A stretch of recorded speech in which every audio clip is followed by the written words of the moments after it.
Hey everyone, welcome.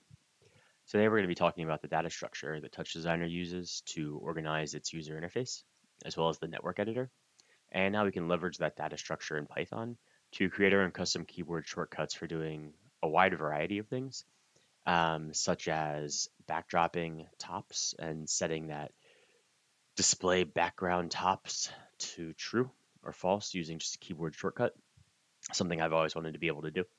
As well as some other functionality like creating a floating network with just the press of some keys, or even if we have a split pane, tearing off a pane into a new window, just to show a couple examples of things. So what I'm going to do is get rid of all of this and start from the beginning. First, we'll create a quick little example network effect that I'm going to go pretty quickly through. And that's just going to give us something that we can work with, some content that we can display. So I wouldn't worry too much about what's in this network. It should really be whatever effect you want it to be. So to get going, I will first just drop down a quick movie file in. I have this video folder. I like this video of this butterfly. I'm going to chroma key. Now, I find it best when chroma keying to try and use the saturation or value as much as possible before using the hue. I think it generally turns out a much better, kind of cleaner key. So in this case, I took as much as I could with the value, and then now I'm just going to clean it up a bit with the hue. This isn't ideal, but that's okay. We'll live with it for now. So what I'm going to do is create a quick feedback loop. That feedback loop is going to be fed with a displace. The displace we're going to run off of a quick blur with a slope. And make that slope strength 50. And this is going to be our displace. So we wire that up. Let's throw in a level to give us a little bit of control. Composite, I'll make that over. Now we'll pull in our chroma keyed version. We'll drop that on the feedback. And so now you'll see what we have here is a nice little feedback loop where motion is, overlaid on top of our chroma keyed little op here. So as I said, this is a demonstration network, nothing really special about this effect. And then I'm just going to add one additional thing to make things a little bit nicer, and that is an additional composite layer that we will wire up with our input. And this one is going to be the input before the chroma key so that we then get our final image. Make this an overlaid on this green, so it's kind of like we have this cool motion trailing effect with our visual. Cool, so that will give us an effect that we can work with. And just to finalize things here, what I'm gonna do is collapse this into a base. I'm just gonna create a couple custom parameters on this base that are going to allow us to explore a little bit of functionality later on. So one cool trick is when you're customizing your component here, one thing that you can do to create the custom parameters a little bit easier is click on the ops that you want the parameters to come from. Actually, just click on that parameter, drag it over, and click Set Reference as Source. And so what that is going to do is, one, create a carbon copy of the parameter on your comp, including the default, the ranges, and for something like a menu, all of the menu options, so very handy there. And it'll take the original op parameter and create a reference to our new custom parameter. So super handy when you're going through a network and trying to spin up a custom parameter interface. So I'll grab the pulse parameter out of my feedback. I will do the same. I will grab the displace weight. I will do the same. And finally, I'll grab our opacity and our level. Now, I'm just going to tweak this a little bit, make this actually 1 minus our parameter here. I'm going to call the parameter fade instead of opacity, and I'm going to change the default to 0. So now when we increase our fade, our opacity is actually going to be decreasing a little bit, which I think is a much more intuitive way of going about things than using opacity directly. But again, that is just personal preference. So now we have a nice little base. Our base has a couple custom parameters. We can see that if we toggle these custom parameters, things change. Our fade here going in and out, our blur going up and down, and our displace weight also changing things as we cycle through. So we'll reset this all to 0. Maybe let's make that there. Boom. Oh, and one final thing, I recommend keeping the pre-shrink on blur at 2. That'll basically have the resolution before we make the blur pass, which will improve performance a lot, and I generally find to have a bit of a nicer effect too. So very quick there. Now we have a nice little base with a couple parameters that we can play with. Everybody knows clicking this will backdrop the top if we have our backdrop tops checked. So what we're going to do now is jump over to the data structure and learn how we can access this option via Python so that we can create a little keyboard shortcut to be able to turn that on and off without going through the whole right click menu drag shenanigans. So to do that, we will start with a quick overview of this data structure so we kind of understand what's going on.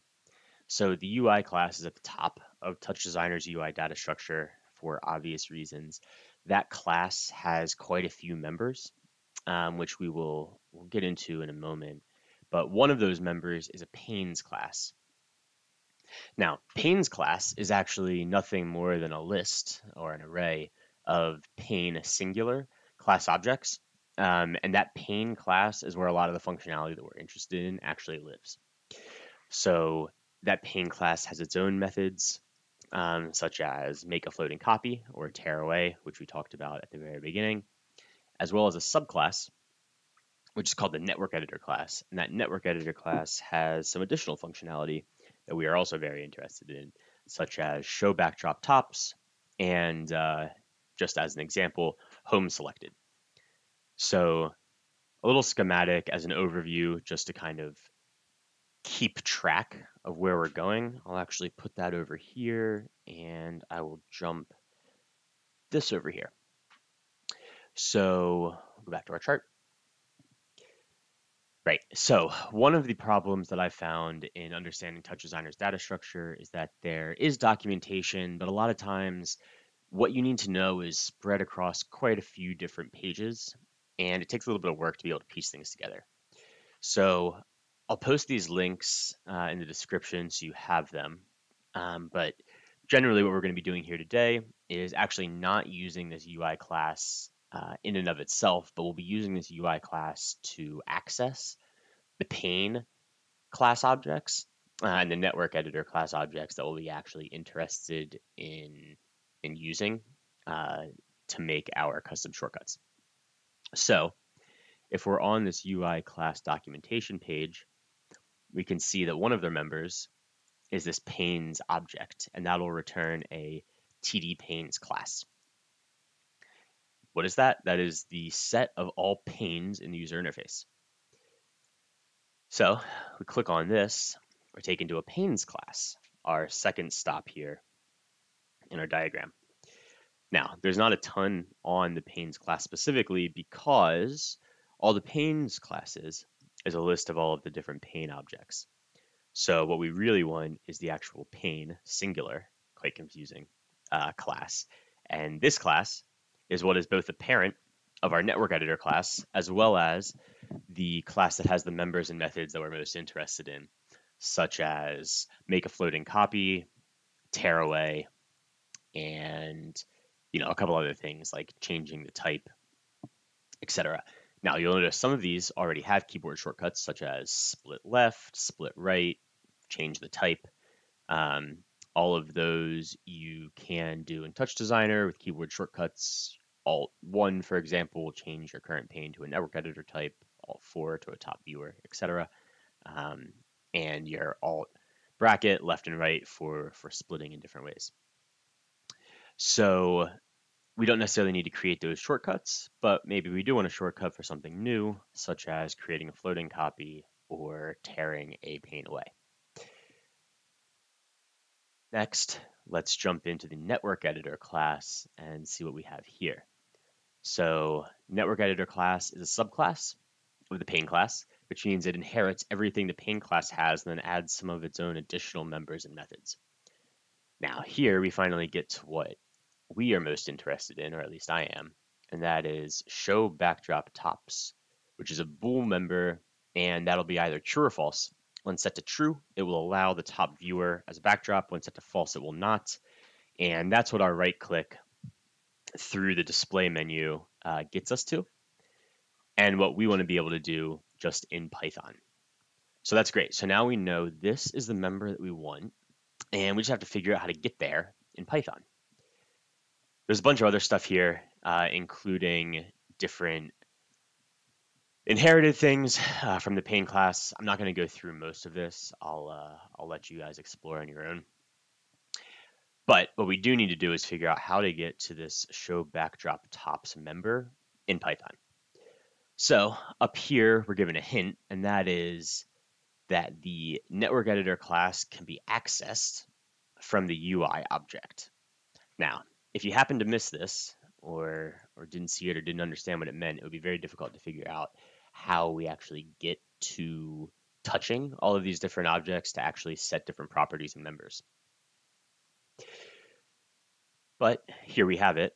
So let's go back to our UI class documentation and see if there's any information here that will help us understand how we actually have to use the UI class to be able to get to our network editor and make some updates.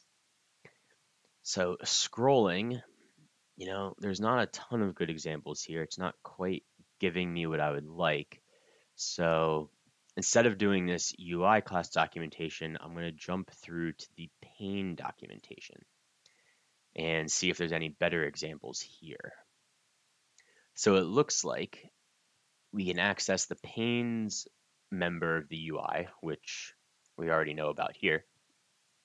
And using list indexing, we can grab specific panes, but we don't necessarily want that, right? Because I don't know if the pane that I am on, so to go back to TouchDesigner, we don't necessarily know if the pane that I am on is 1 or 2 or 3 or 4 or 5. And I don't necessarily need to care, right? Or I don't want to need to care, at least. So this indexing isn't great. What I would like to do instead is just understand which am I actually looking at right now. And for that, what we actually need is this, which is UI panes. So we're back to the very beginning. And this panes object, this panes class has a current member, which is a pane singular class that reflects the current active pane in our user interface. So what we're going to do is use that current pane to actually be able to jump from wherever we are through to the current network editor pane, and then use that network editor class member show backdrop tops to enable or disable our viewing. So very high level and a little bit difficult to follow. So let's jump back into TouchDesigner and actually go through this example.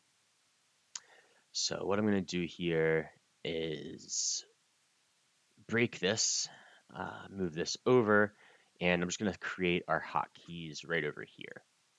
So first, I know that I want this hotkey to be triggered with Control D.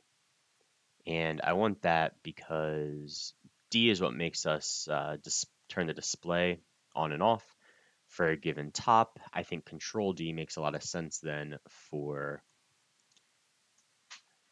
our hotkey to be able to turn on and off show backdrop tops. So I've got my D, my control in a keyboard.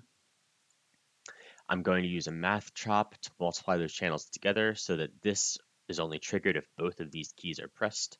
That will mean that if I just hit D, it's not actually going to trigger this, although here it is backdropping my chop. But this is not a 1, so nothing's getting triggered here. Let's throw a null.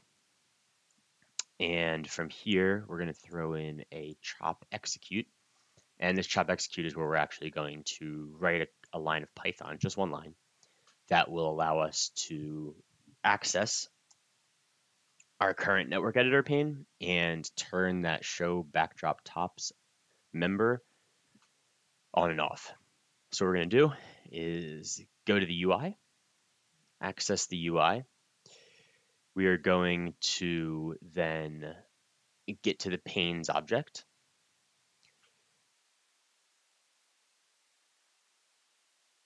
Panes object. Then we are going to get to the current pane. And from here, we are simply going to call this, or sorry, not call, access this member. And we're going to set its value equal to our current val, which in this case is going to be either 0 or 1, depending on whether our control D is being pressed. All right, not sure why we're lagging here, but that's okay. So we have this set up. Let's see if it works. Turn this on, control D. We see that our trigger flips here, and when we're holding down, we can see our backdrop top. When we let go, we see that while this display flag is still turned on, in this pane alone, because this is the current pane, we're not backdropping our top. Even though these are the same actual network editor here, because they're different panes, they can have different settings. And so that is another benefit here, because if this were to be, let's go the old-fashioned way, turned on, and we were just clicking or using the D keyboard shortcut to just turn on and off the display flag, no matter if I do that in here or in this pane, it's affecting both of my panes together, right? But if I keep this on and just use my keyboard shortcut that I just made to set that backdrop tops on and off, I can actually have these panes act differently, which is great. Very helpful for development. So the last thing I want to do is make so that I don't have to actually hold down on Control D to see this in the background, right? I want it to toggle, so I want press Control D once, have it turn on, press Control D again, have it turn off. So what I'm going to do there is just drop in a count and make that count loop between 0 and 1. It's a trick I use a lot, comes in pretty handy in many contexts. So now we're going to click Control D, press Control D many times, and you can see that each time I press it, we're just toggling from 0 to 1. And we're taking that past value and simply using that to set the Boolean member show backdrop tops. And so now we have a keyboard shortcut that will turn on and off for whatever pane. If we go over here, it'll work over here too, which is great.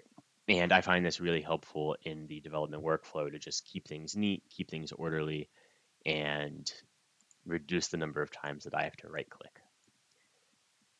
So this is one example.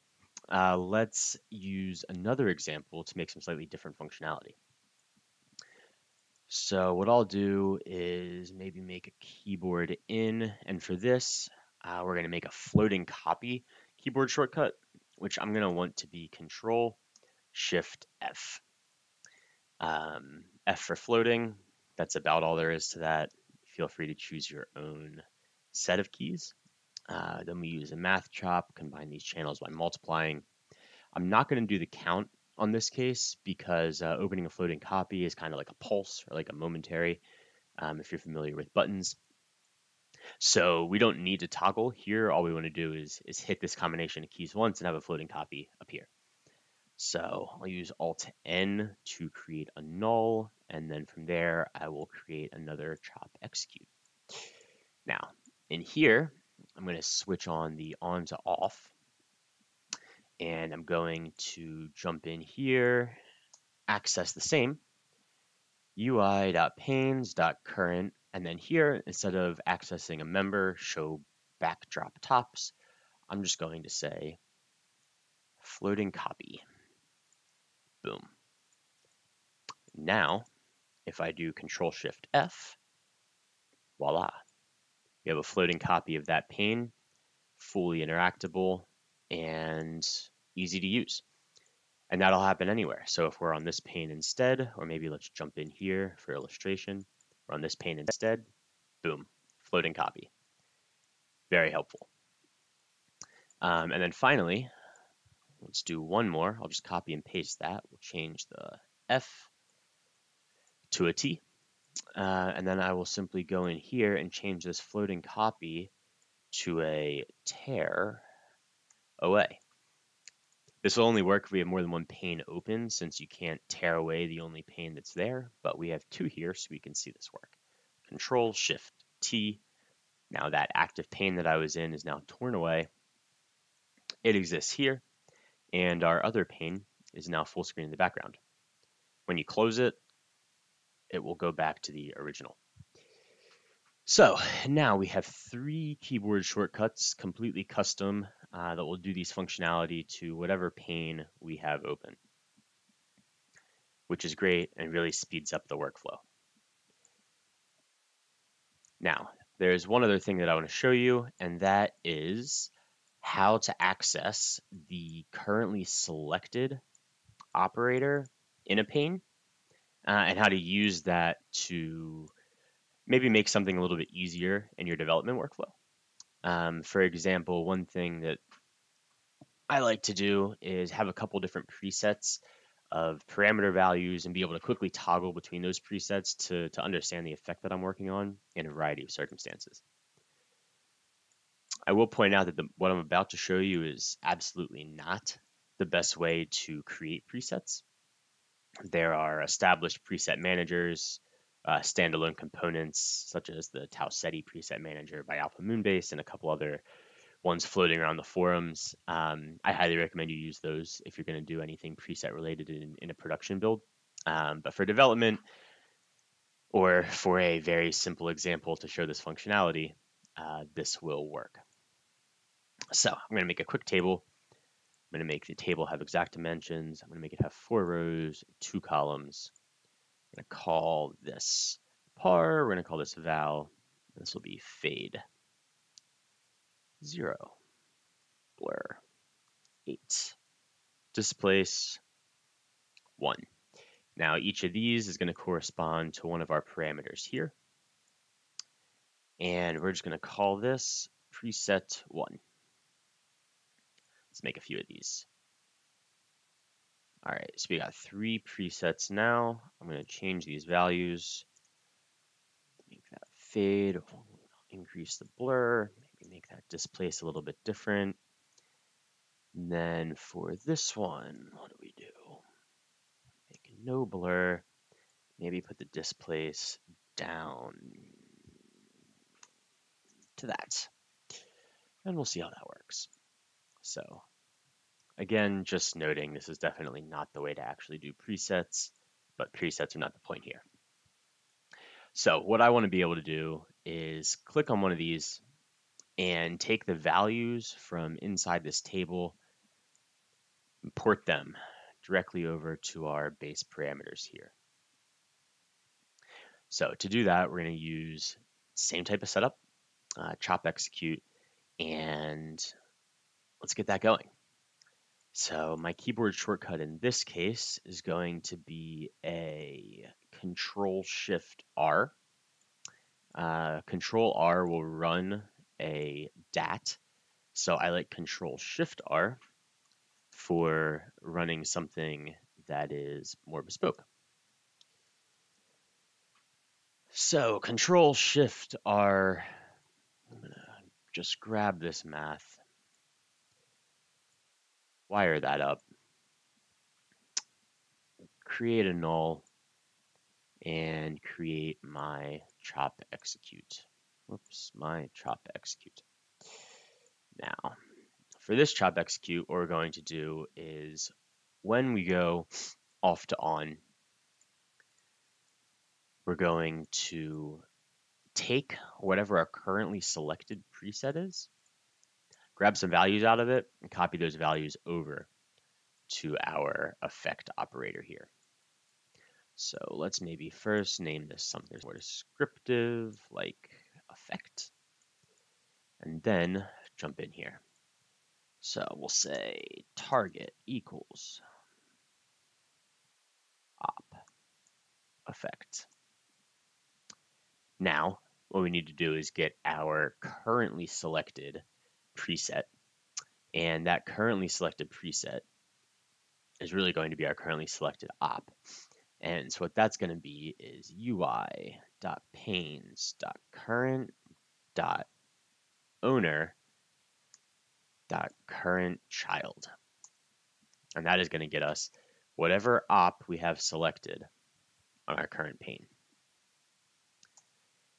All right, well, now that we have that, we just need to get the values outside of it out of that preset and into our base comp. So we're going to do that by simply accessing the parameters of our target, which is our base effect comp. We're going to do target.par.size, which is the parameter here that we're interested in. Remember, this is our blur filter size in this case. .val, which is the appropriate way to set values. And then we're going to cast our table red value as an integer in this case.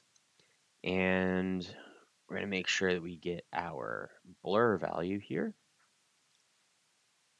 And we're going to make sure we get the value column. So what we're doing here is grabbing the cell that's in the row blur and the column val, which as a reminder is then going to be, well, in this case, 8. And we want to set our target parameter to that.